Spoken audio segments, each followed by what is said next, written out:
strategy that organizes the discrete functions contained in enterprise applications into interoperable standards-based services to be combined and reused quickly to meet the business requirements. So what does it mean? So why SOA is required?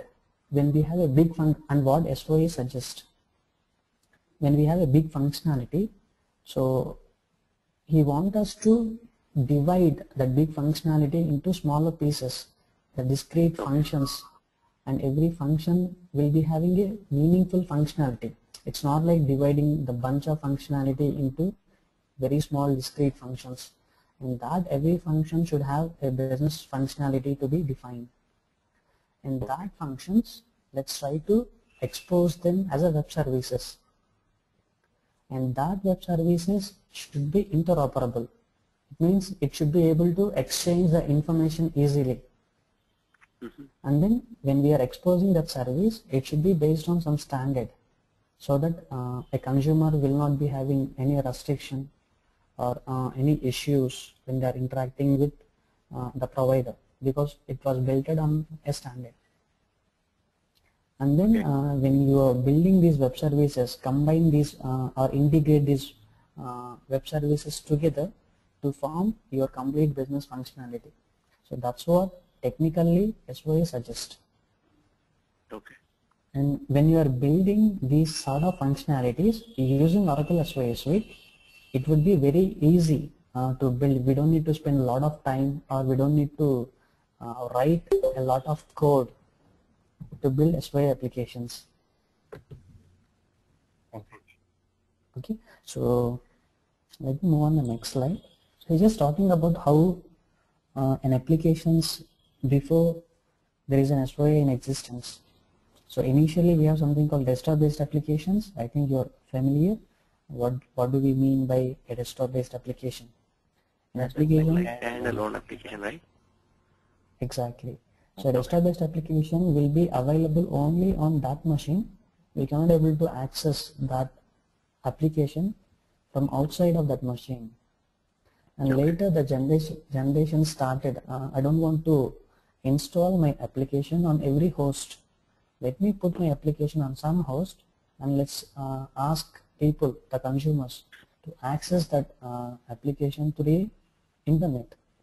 And that's how the next generation started of building something called web-based applications.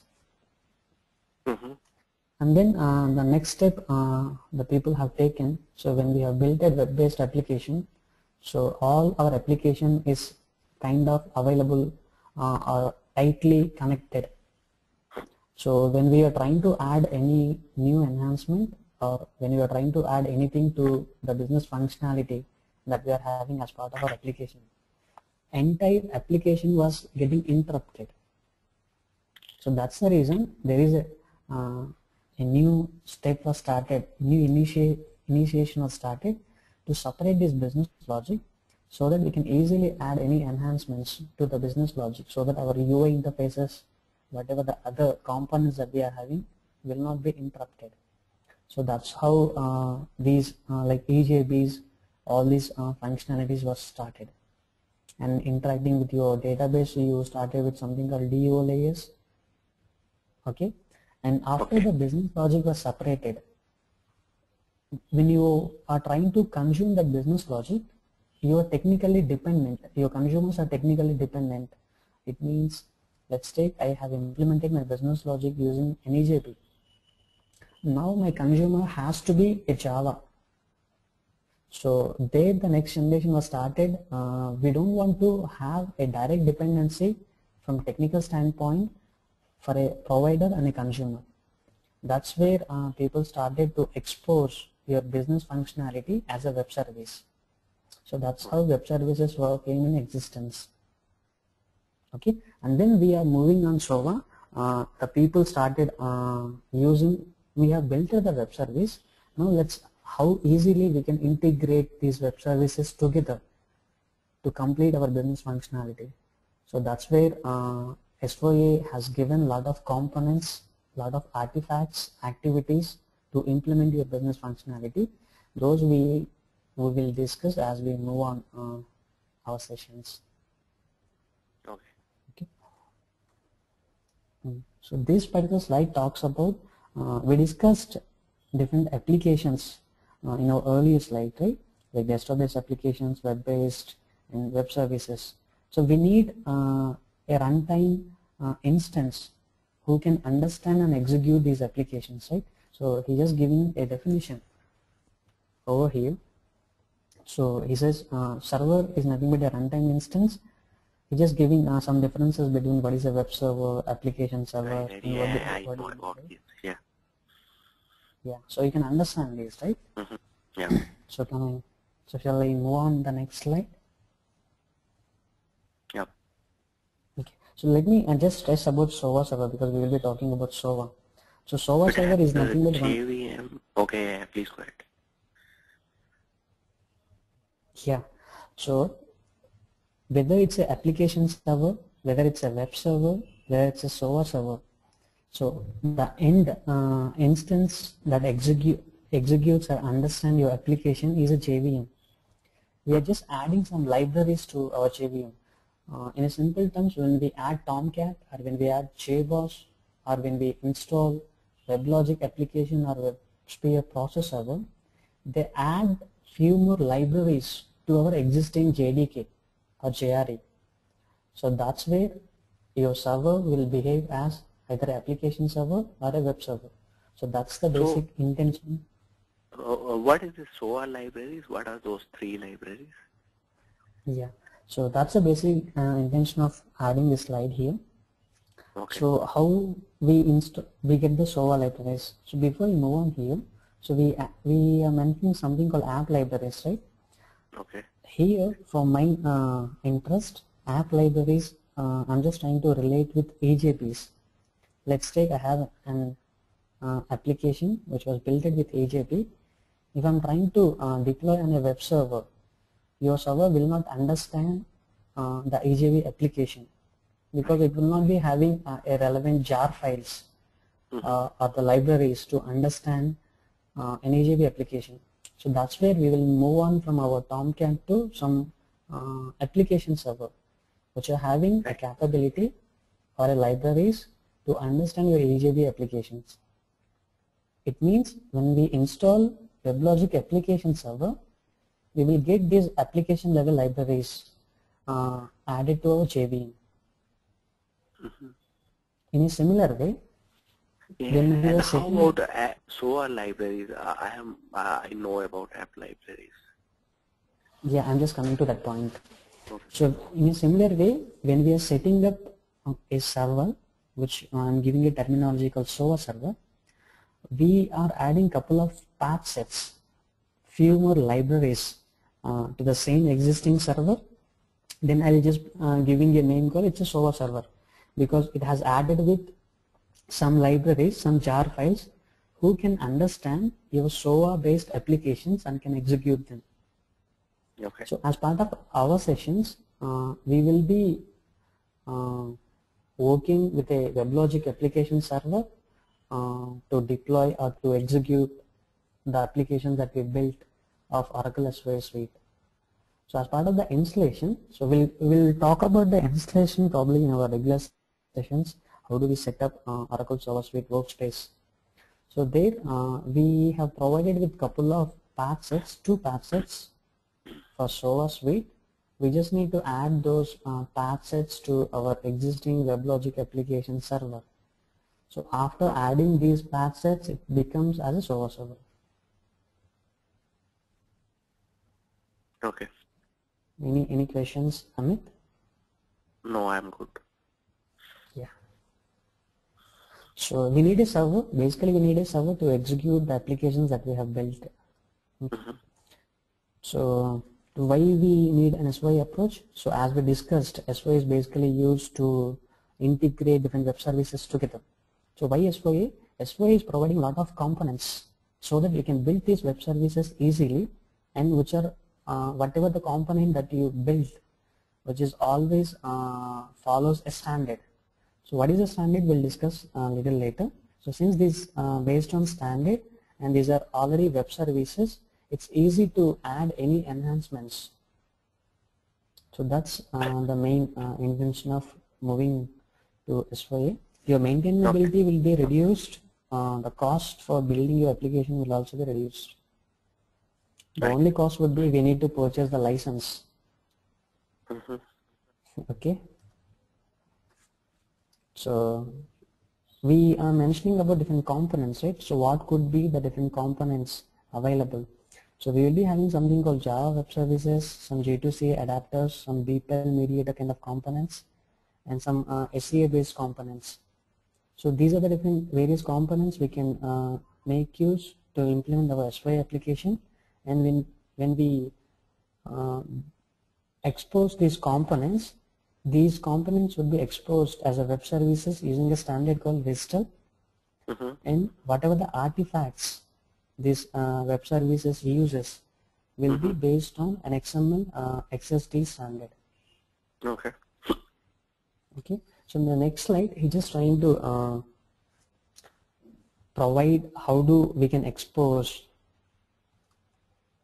a Java function as a web service. What are the details it can contain? So here he has a Java method, simple Java method, which is create purchase order, which is taking an input called purchase order and has an output called purchase order. So what are the different placeholder, different values, data exposed when you actually expose this function as a web service? All your operations would be available as part of your port types.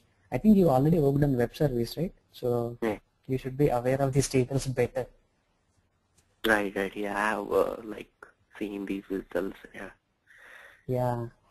Okay, then let me. So yeah, I mean, yeah, you can skip this web service part. Okay. Yeah. So at a high level, so when we exposed our function, all the details would be available as part of our WSDL. Okay. Okay. So our SOA is mainly based on implementing a component architecture. So that's what we talk about called SCA. It's a service component architecture. So what is the usage of this component architecture? Here, as part of SOA, we can use n number of components like a BPEL, mediator, human task, business rules, and a lot more, even a BAM. Okay, we don't need to bother about. What is this BPEL? Or you will commit to BPEL after the SOA? We'll talk about these components in our next slides, but here just try to understand these are a various components provided by your Oracle SOA Suite. Okay. So we can make use of all these components to build an SOA application. So here in this slide he is talking about SCA. So it's a component architecture. We can use any of the component. So we don't need to bother about what component that we have used. That component will be exposed as a service, so that external guy can able to talk to this component, whether it could be any of these components. And if these components wants to talk to external systems, he would be provided with something called references. Okay. So that's what your SCA talks about. Okay, and SOA was built based on integrating all your SCA components. So in the next slide, he's trying to build an SOA based application. We can have n number of components. Let's take component A is your BPEL component and component B is your business rules component. You can integrate all these two components together to form your SOA based application. And the biggest asset of your SOA based application is, once again, your application would be exposed as a service, as a web service, so that external people can talk to this guy, and it is having a reference to talk to external systems. Okay, and at a high level, when we have built any web application or app application, there is a deployment descriptor called web.XML. Right, where all the details we will be defining in that file. Right.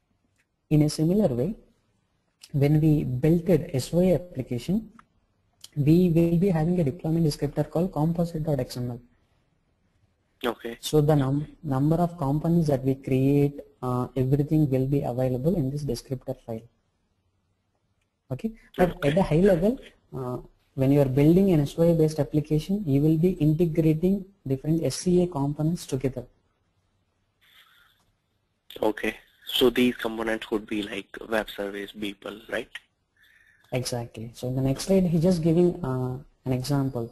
So these are the various components we can make use to complete your SOA based application. We can integrate all these components together. Okay. Okay.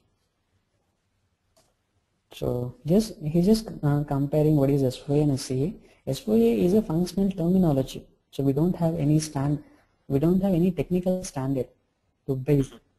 SCA is a standard to build your components, and SOA application would be built by combining your SCA components. Okay. So let me add one more point here.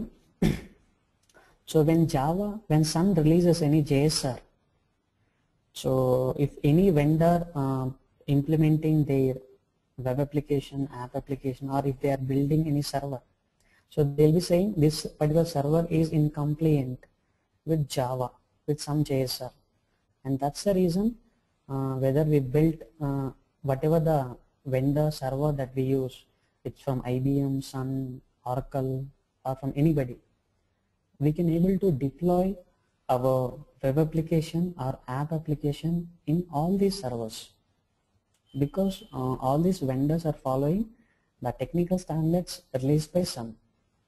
Whereas SOA, there are no technical standards. It's driven by SOA is just like a functional theory, standards. right?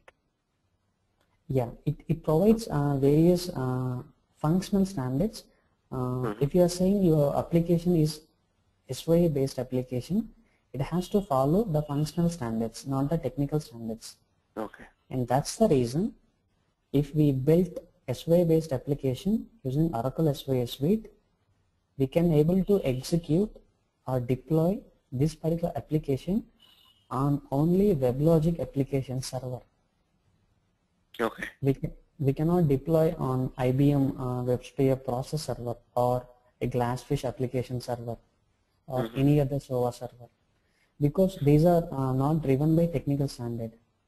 But I think from the latest revision 11.7, 1.7.0, Oracle is supporting Oracle SOA based applications for WebSphere server as well. But in the earlier revisions, they are not supporting. Okay, so but the point to take away, these are driven by functional standards. Okay. So I have one question. This SOA, what are the different products available in the market for SOA? Is it like only Oracle SOA or there are some more? We from Oracle vendor we have Oracle SOA Suite, and from Java we have we have something called JCaps. And okay, that's JCaps is similar to SOA, this Oracle SOA? I mean, it's similar to SOA. The difference could be the components that Oracle SOA Suite provides. Components, activities, when you actually go through the complete tech stack of Oracle SOA Suite. So every vendor may be having their own components.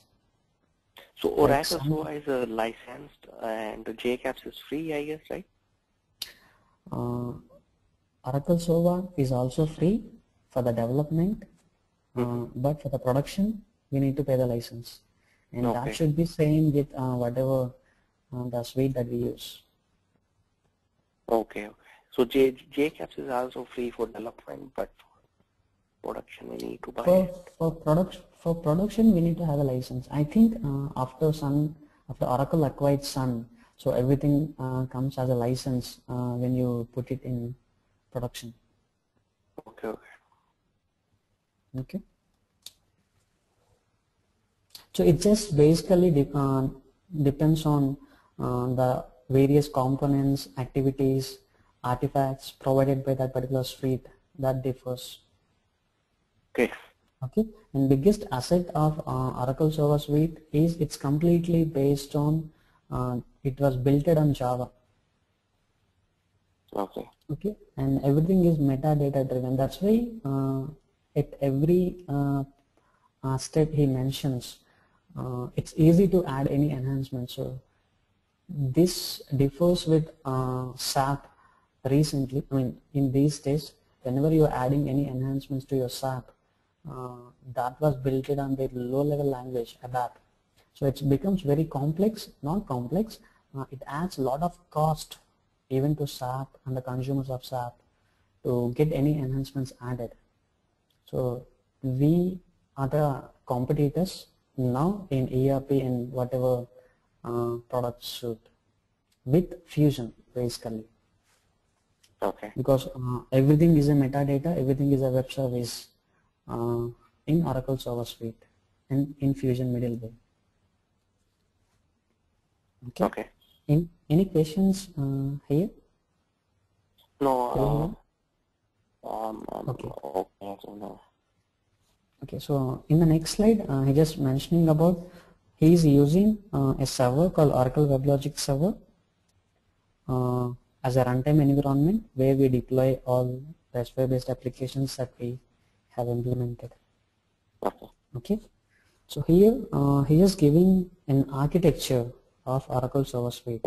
So these are the components available as part of Oracle SOA Suite. Let me spend 2 minutes just to give you a overview of these components. I think you're already familiar with JDeveloper, right? JDeveloper, yeah, I used it once. Yeah, I don't know much about it. Oh, okay, no issues. It's at a high level. It's basically used to build any application. So we are using the same JDeveloper as an IDE to build SOA-based applications as well. We just need to add extensions to the JDeveloper to support SOA-based applications. Okay. Okay, and then Web Services Policy Manager is a component which is used to add securities for the SOA-based applications that we built. Okay. Okay, and by chance, do you have any understanding, any information about this G grid? Sorry, which one? G? This 11G, 10G, Oracle started with something called G. We give a terminology called grid. Okay, so grid is a single module. Using that module, you would be able to configure, administrate your complete application. I should say your complete suite. So that's what we give a terminology called, it's a grid. So as part of Oracle SOA Suite, we have a grid called Enterprise Manager, and this will be used to configure or administrate our complete SOA application. Okay. Okay, and we have a various components here. So let me talk about these components. BPEL. So at a high level, it's a, by the definition, business process execution language. Why do we use this component? Let me give an example. Let's take, we have an order management system which is having a process defined to complete or to fulfill the orders comes to your application. So that order has to go through your planning, your inventory, your logistics, shipping, and then your billing, and then probably it will be closed. So it has to go through a process. So BPEL is a kind of component used to define your process, and in this process you can define your activities, your steps to execute your fulfillment systems. Let's take, I need to execute the planning and all other systems. I can define a process. I can use couple of activities to execute them. Okay. So for this kind of requirement, you will. Do you have any real-time example of using BPEL? So this is what the example that I am giving, right? So it's order. Let's say I have an order management application. Okay. So in this order management, when I got an order, I need to go through all my fulfillment systems like planning system, inventory. Maybe when I'm integrating these systems, I might have a dependency between these two. I need a response from a planning system. if the planning guy gives an availability of the supply, then only I can make a call to my shipping system. If the supply is not available, there is no point of calling a shipping system. Okay. So these sort of systems, external systems, you can define in your process, and you can orchestrate these dependencies together using a vehicle component. Okay. So let me pick it up another component. Let's talk about mediator. So this component is basically used for a routing purpose.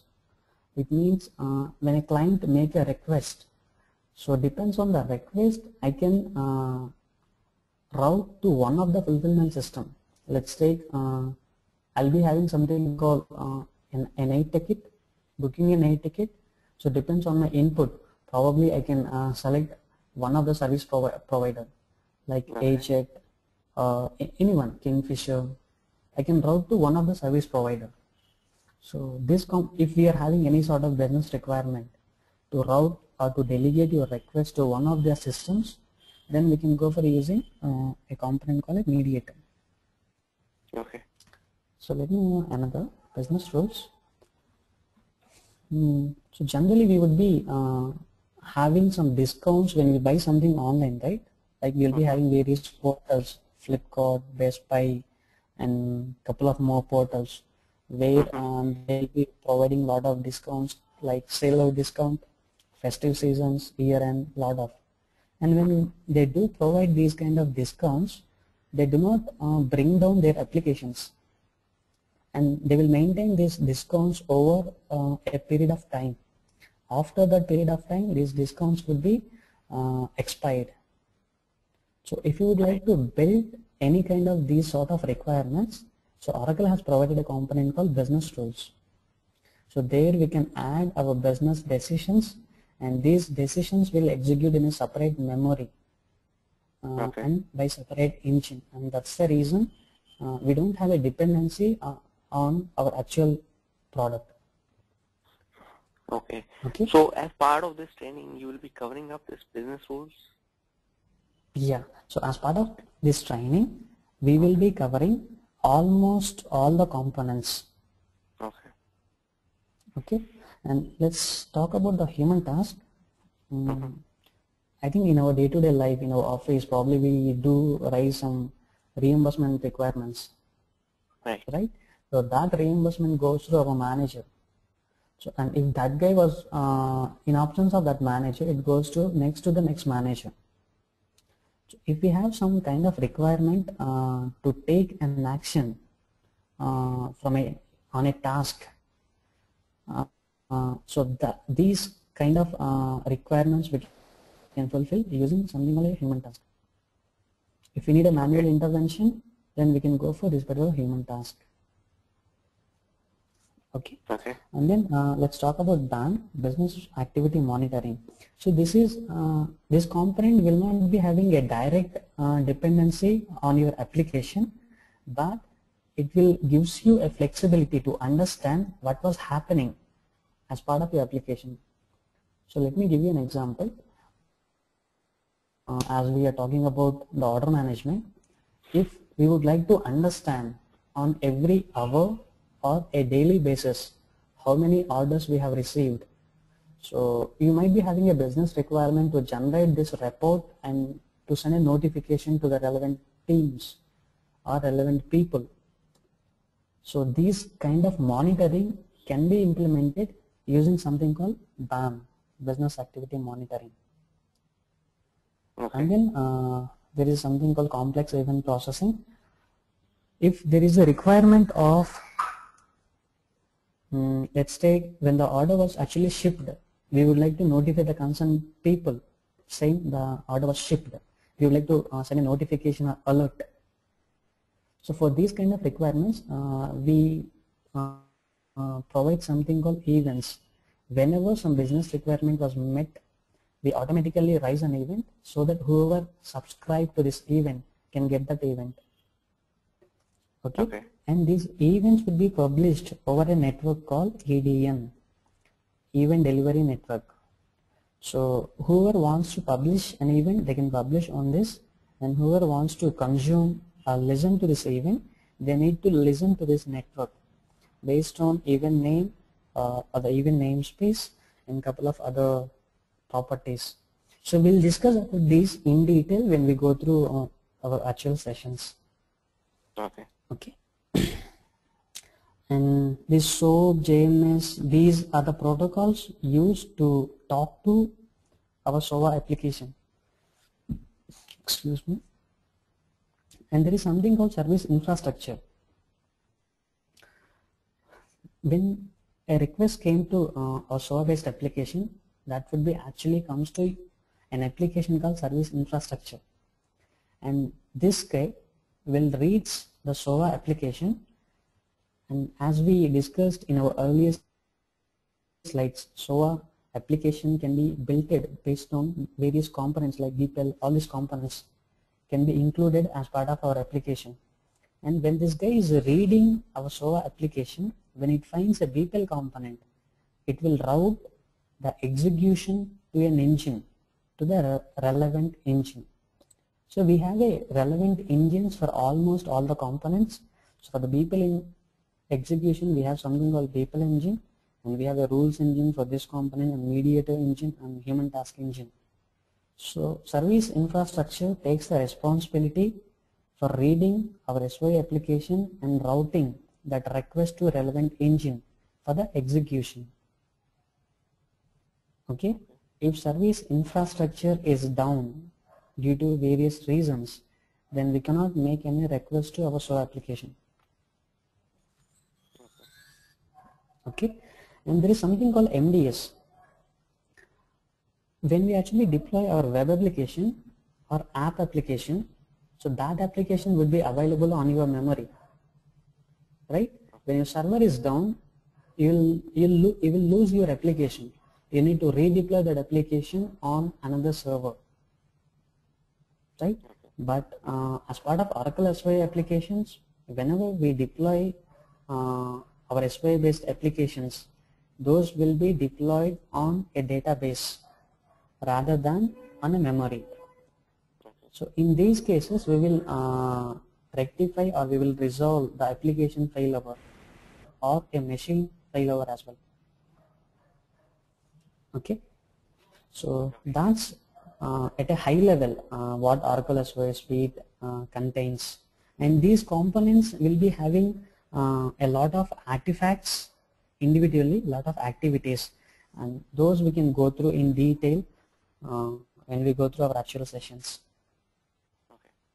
Okay, so here are a few course objectives as part of our sessions that we go through. So after completing this particular session, you will be understanding at a high level and at a detailed level what is an SOA, what is an SCA, and how do we can build the SOA based applications using various components like DeepL, mediator, roles, human task, BAM, and then we can even create the events, sensors, some signals. We talk about these sensors and signals in detail when we go through our sessions, and some kind of adapters. Okay. And then we'll talk about even securities as well. So let me just give you at a high level what is an adapter means. Do you have any idea, Amit, what is an adapter? Why do we use adapters? Adapter generally in Java terms it's used for processing something. Let's say it is getting a message and it processes and then sends the output. Messages generally comes through your resources, right? Sorry? So your JMS messages generally comes to your JMS resources. Yeah, I mean the source could be anything, like it depends on the system. It could come from any layer, whether it's JMS or maybe coming from a Java class or some services. Yeah. Exactly. So let me add few more points to that. Why do we actually go for an adapter? If there is some application which was built using some native implementation, and that application was not able to expose its functionality as a web service. If it is a web service, we can integrate with any of these components, right? Not just SOA, could be from anybody. Since that application was not able to publish its functionality as a web service, we use some application who can interact with that particular application in the native terminology, and that application can able to expose as a web service. So adapter is the guy who bridges this gap, and that's the reason for every native implementation we will be having a relevant adapter. And these are the examples that he's talking about. To talk to the native file system, we have a separate application called file adapter. In a similar way, we have all these adapters, and these adapters will be exposed as a web services, and that's the reason any of the SOA component can able to talk to this adapter, and that adapter will internally talks to the native implementation. Okay, so file adapter will talk to a file and will expose that file to probably Oracle SOA, right? Yeah, but file adapter will internally talks to the file system, could be your Windows, could be your Linux, could be any file system, and file adapter will expose as a web service.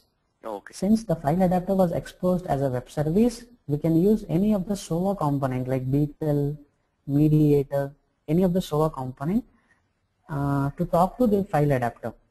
Okay. Got it? So this adapter will basically bridges the gap to talk to the native implementations. So that's where we use these adapters. And we'll talk about how do we can secure our applications in some security management. Okay. Okay. And then there are a couple of management tools. Once we have built our application and deployed over a server, how do we can configure, how do we can administrate. So a couple of stuff we can even discuss. We will do some hands-on on these administrative tools as well. Okay. Okay. Some command line tools, some console browser tools. Okay. Some ambient browser. We'll go through in detail with our regular sessions. Okay. I think let me create some hello-world application of SOA so that you'll just get a feel what actually SOA application contains.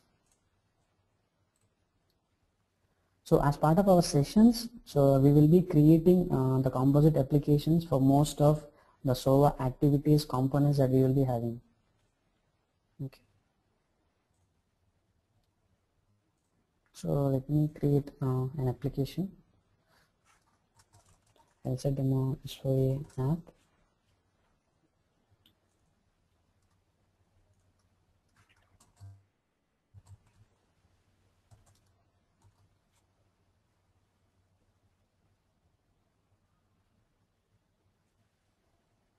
So I should select an application of SOA type.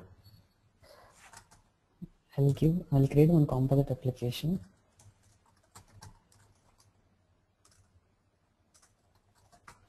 And here composite is just a convention that we add as a suffix, and it's a convention that we use as part of the real products as well. Okay, so this is the assembly of SOA applications, and these are the various activities and components available. We can use any of these to build our SOA application. So let me create a Beetle process. So let me select the greatest revision. I'll give some name over here. Demo hello world process. So this process can be of an asynchronous type or a synchronous type, or can even able to subscribe to the events. We'll talk about these details maybe in our regular sessions. And this Beetle process can accept some request and can respond back with some output. So I'm just taking the default ones. If you're having in real times, you can provide your EBM messages as input and outputs. So if you are building one order management application, probably purchase order could be your EBM message, so that you can provide the purchase order, the EBM message as your inputs and outputs. Okay.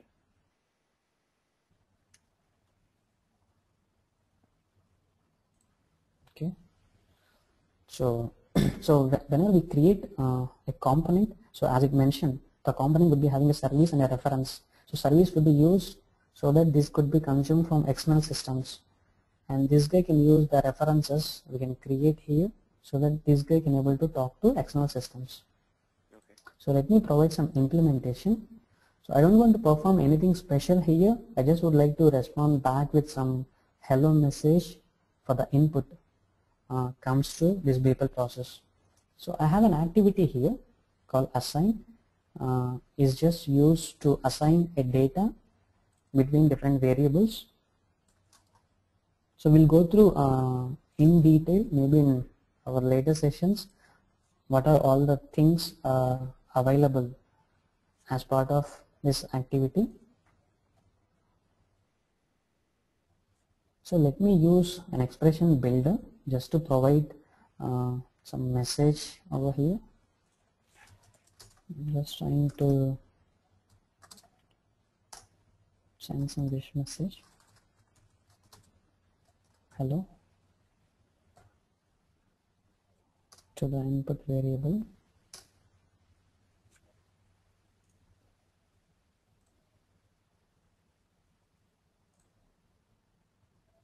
Okay, so that's as part of the implementation. So I'm already having a SOA server which is up and running.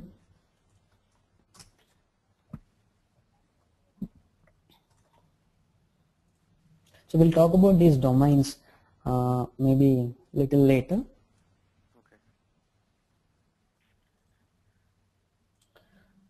So I have a various partitions over here. So we'll talk about what is a partition maybe later. This is about I'm just trying. deployment. Yeah, Amit. Okay.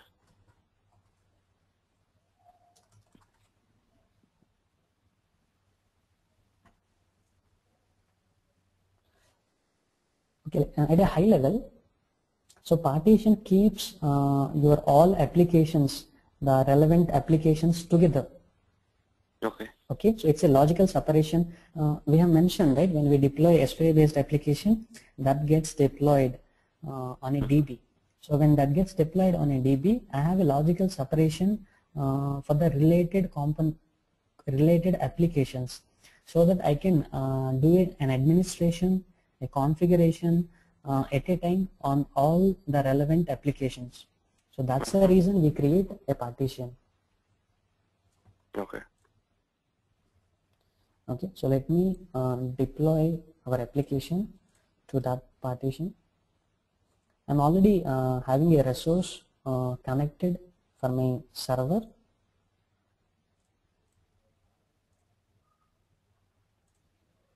Okay, so let me select that partition over here.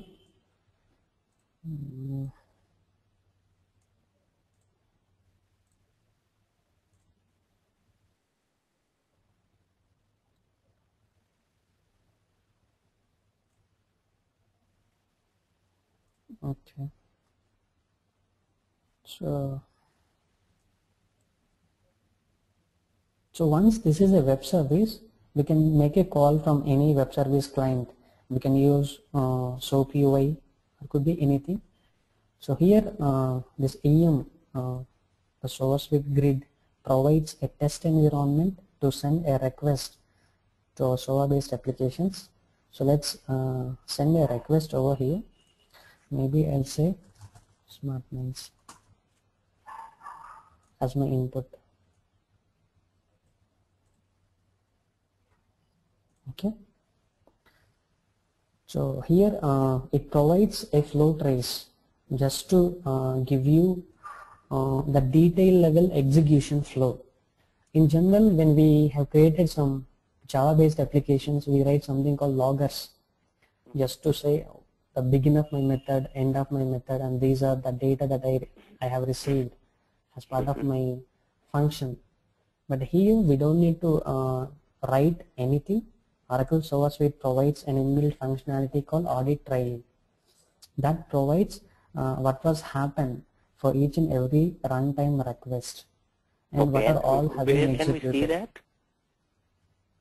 I'll tell you. So this is what we are responding back, right? So this is the implementation, and this guy provides various styles to review what was happened as part of your request. So what happens in real time, when you get any request as part of SOA based application, we have an application called SOA Infra. If you remember, as part of our slides, we have something called service infrastructure. Service infrastructure. That is nothing. Exactly. So that is nothing but the SOA Infra, and this guy takes the responsibility to create an instance for each and every request comes to our application. Okay. So let me give you an example. We have an order management application. Probably we got 10,000 orders on some day. If you would like to understand what was happened to 60th request, 60th order, so we can come back here and we can review what was happened to our orders. Probably we can set this name with some order ID. I'll explain how to enable these details as part of our regular sessions. So at a high level, this audit trail mechanism provides a feature to understand what was happened to that particular request. And since this was stored in the DB, the request details will be available forever. Got it? Okay. And that's at a high level. So as part of our sessions, we will be covering our components and almost all the activities of our components. So for each and every activity, we'll create a demo, and this session is basically for 30 days and 1 hour for each. That's it. I think 30 days, 1 hour each, for 5 days, or? Yeah. Okay. No, 30 days, every day 1 hour. So we'll be completing in 30 hours. Okay. So like it will go 7 days a week? Maybe we'll take off on Sunday. I do not take classes on Sunday mostly. Okay. So if we wanted to complete a little early than what we have planned, then we need to spend either 2 hours per day, or some on weekends we may need to stretch a little bit. Right. So you have like any planned schedule, or still you are working on it? Like you have some more students, or I'm the only one? No. So you can see this, right? So I'm already having a couple of batches, couple of sessions. So I have in morning I have some batches. I'm quite comfortable with evening. So we are not taking any sessions on evening, so I'll be comfortable in evening.